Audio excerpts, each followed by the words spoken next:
بات یہ ناظرین کہ 6 صدی ہجری یعنی 12ویں صدی عیسوی اپنے اختتام پر ہے. جہاں عسکری میدان اپنی جگہ سجائے ہوئے ہیں، وہیں پہ روحانی میدان کے شہسوار عظیم صوفیہ کرام دلوں میں بسے ہوئے ہیں.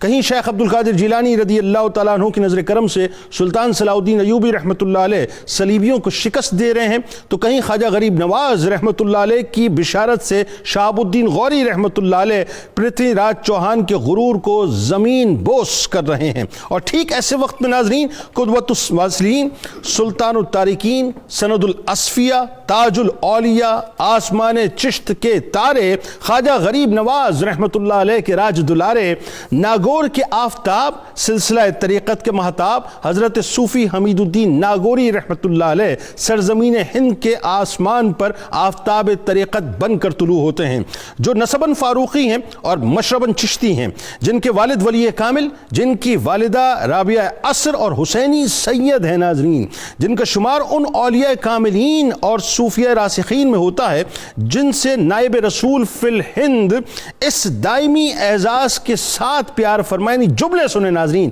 کہ خواجہ خواجگان حضرت خواجہ معین الدین چشتی رحمۃ اللہ علیہ آپ کے لیے کیا فرماتے ہیں کہ اس اعزاز کے ساتھ آپ سے پیار فرمائیں کہ معین الدین اور حمید الدین کی اولاد ایک ہے. سلطان التارکین کی سند اپنے دست مبارک میں تھامے ہوئے آپ رحمۃ اللہ علیہ اپنے وقت کے ایک بلند پایا عابد و زاہد اور تارک الدنیا بزرگ تھے. مسلسل 40 برس تک ناظرین، یہ کہہ دینا بہت آسان ہے، مسلسل 40 برس تک بے آب و گیا جنگلاتی سرزمین پر عبادت و ریاضت میں مکمل طور پہ مشغول رہے، یعنی اللہ کی بس عبادت ہی کرتے رہے. یعنی جنہوں نے اپنی زندگی کا بیشتر حصہ ترک دنیا اور فکر عقبہ میں گزارا. مطلب یہ ناظرین کہ وہ دنیا میں تھے تو ضرور مگر دنیا میں کبھی بھی نہ رہے، یعنی دنیا کبھی بھی ان میں نہ رہی. انتہائی سادہ طبیعت کے مالک تھے، انتہائی سادگی پسند تھے.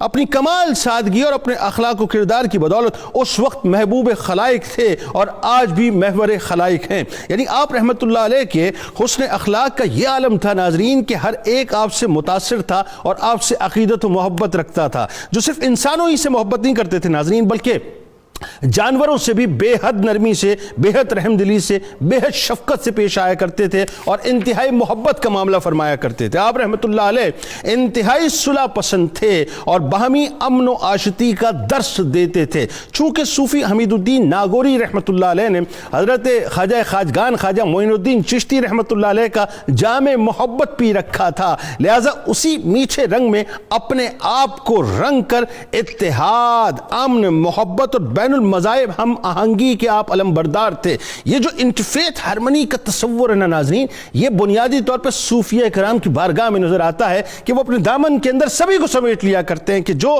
اچھا ہے وہ بھی ان کا ہے اور جو برا ہے وہ تو بدرجہ اولا ان کا ہے کہ برے کو اپنا کر وہ اچھا بنا دیا کرتے تھے. آپ عبادت و ریاضت میں اس قدر منہمک ہو جایا کرتے تھے کہ آپ کو دنیا کی کوئی خبر بھی نہ ہوتی تھی. معرفت کی، قناعت کی، توکل کی انتہائی اعلیٰ منزل پر فائز تھے. چشتی رنگ کا فخر بن کر اس فاروقی یعنی وقار فاروقی کے ساتھ آپ کے اندر نظر آتا کہ تہبند میں پیوند ہے اور حکمران وقت مال و دولت اور زمینوں کی زمینیں خدمت میں پیش کرنا چاہتے. اور آپ رحمت اللہ علیہ کا جام یعنی عالم یہ تھا ناظرین کہ آپ بنیادی طور پر قناعت کا جامہ پہنے اپنے رب سے ہی لو لگاتے. شیخ الاسلام بہاؤالدین زکریا ملتانی رحمت اللہ علیہ سونا اور جواہر ہدیہ فرماتے تو آپ رحمت اللہ علیہ اسے بھی خلق کی جانب ہی لوٹاتے.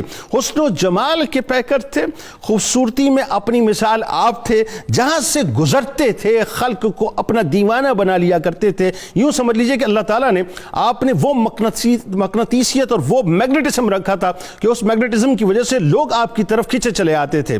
عالم یہ تھا ناظرین کہ آپ رحمت اللہ علیہ نے ظاہری و باطنی علوم میں حد درجہ کمال حاصل کیا. ایک لمبی مدت تک ریاضت و مجاہدے میں رہے، تصوف و معرفت کے راز ہائے سربستہ کا مشاہدہ کیا، عشق الہی سے اپنے سینے کو ایسا منور کیا صاحب، ایسا منور کیا کہ فنا فی اللہ کی منزل پر فائز ہو گئے تھے. علمی مقام ایسا ناظرین کہ اپنے وقت کے ایک عالی مرتبت اور بلند نظیر کثیر اللسان عالم تھے، یعنی انہیں عربی، فارسی اور ہندی تینوں زبانوں پر مکمل طور پہ عبور حاصل تھا. آپ کو مطالعے کا بے حد شوق تھا، بے حد ذوق تھا. قرآن پاک کی مختلف تفاسیر تفاسیر اور مستند مشائخ کی تحریر کردہ حدیث کی بلند پایہ کتابیں آپ کے زیر مطالعہ رہتی تھیں۔ آپ رحمۃ اللہ علیہ خود بھی کئی معتبر اور مستند کتابوں کے مصنف تھے۔ تصوف و سلوک، شریعت و طریقت، تفسیر و حدیث و فقہ اور علم الفرائض آپ کی دلچسپی کے خاص موضوعات تھے۔ آپ بھی ناظرین یعنی عالم یہ تھا کہ ناگور کی یہ چشتی آفتاب روحانیت کے آسمان پر ایسی آب و تاب کے ساتھ ناظرین چمکتے رہے کہ آج بھی ناظرین ان کی چمک سے ایک خلق فیضیاب ہو رہی ہے۔